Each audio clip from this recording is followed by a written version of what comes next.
It's been quite a long time since a buyer's market has managed to sink its teeth into the nation's capital, into the Ottawa real estate market. But it's happening now, at least across many segments of the market. There are always exceptions. If you have just that right property in just the right location, at just the right price and in perfect condition and all that stuff, you can still, of course, find yourself experiencing even competition when you're selling. But overall, we are in a buyer's market, and this is bringing out some really different comments and questions from people I'm talking to who are thinking about selling. And I want to go into one flavor of, or one common theme of some of the things they're saying right now.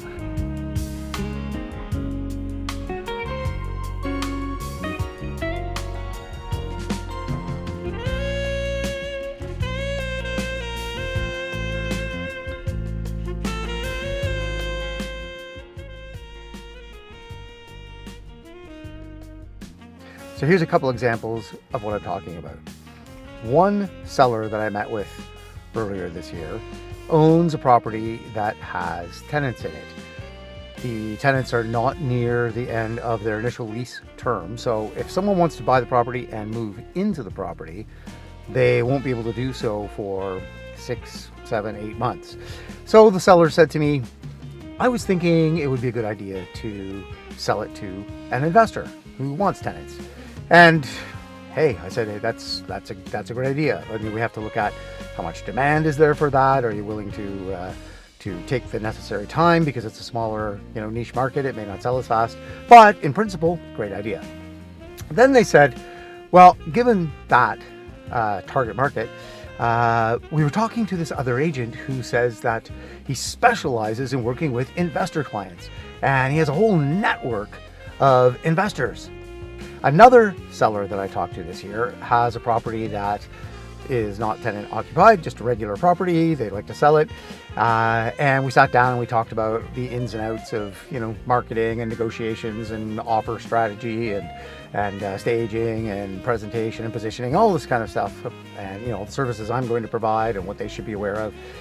And at one point in the conversation, they said, hey, we were watching TV the other day, and a commercial came on, and it was this agent who said that they have thousands of buyers in their database, thousands of ready-to-buy buyers in their database.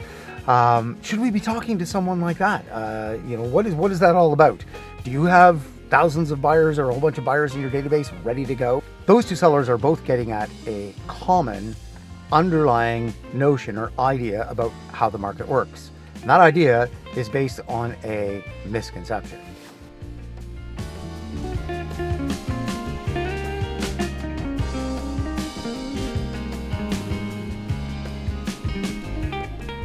The thing that we're talking about today, it's a buyer's market. Sellers are asking me these questions about the possibility of an agent potentially already having buyers for their property, and this somehow unlocks the key and just solves the whole buyer's market problem.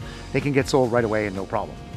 So let's take a look at what this means. First off, they already have a buyer. Well, if they already have a buyer, what does that mean?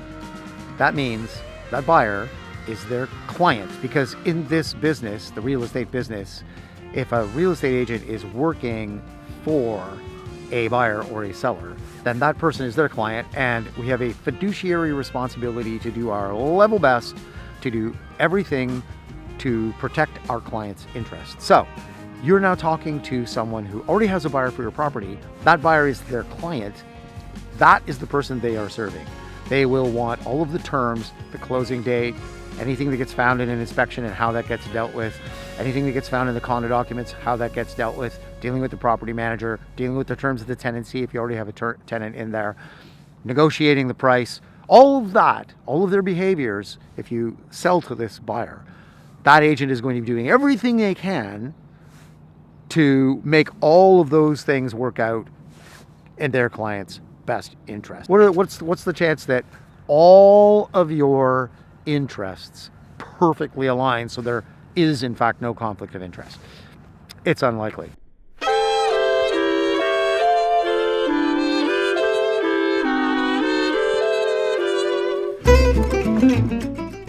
So the last thing you would want to do is hire that agent to represent you and list your property, because you're now have an agent in the middle of this whole thing at conflict of interest. In that scenario, what you would want to do is say, oh, you already have a buyer for my property. Excellent. Bring him on. Bring me an offer. I'll represent myself.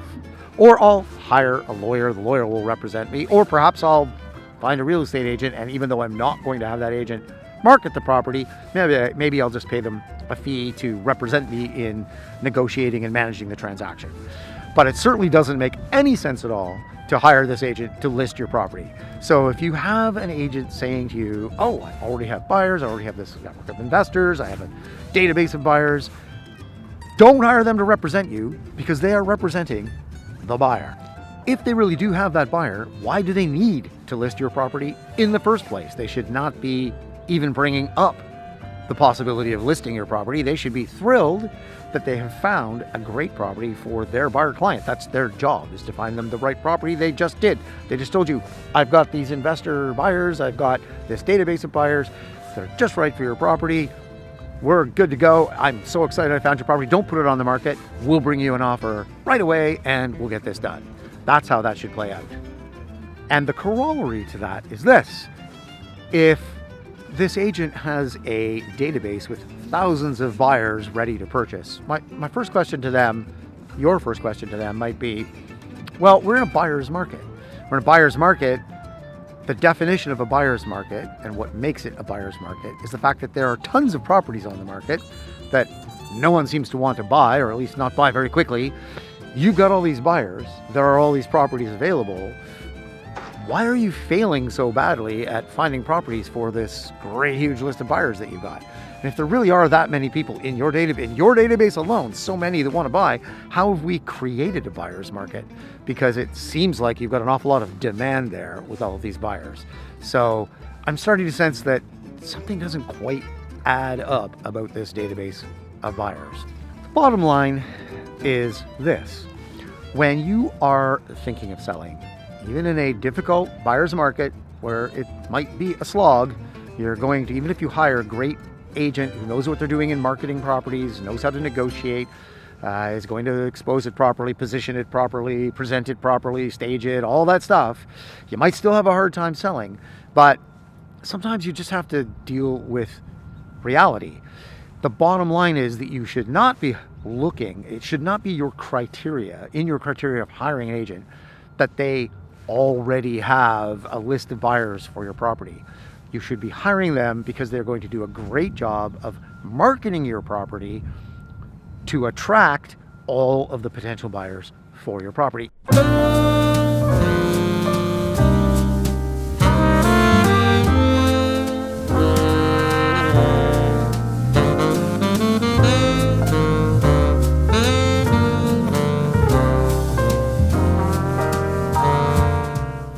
If you have the idea in going out to hire an agent to sell your property, if you have the idea that you want to find an agent who, has a line on some buyers already has a buyer for your property, or you think it's a possibility they might, let's break this down mathematically to show you just in simple mathematics why this is not right thinking about how the market works.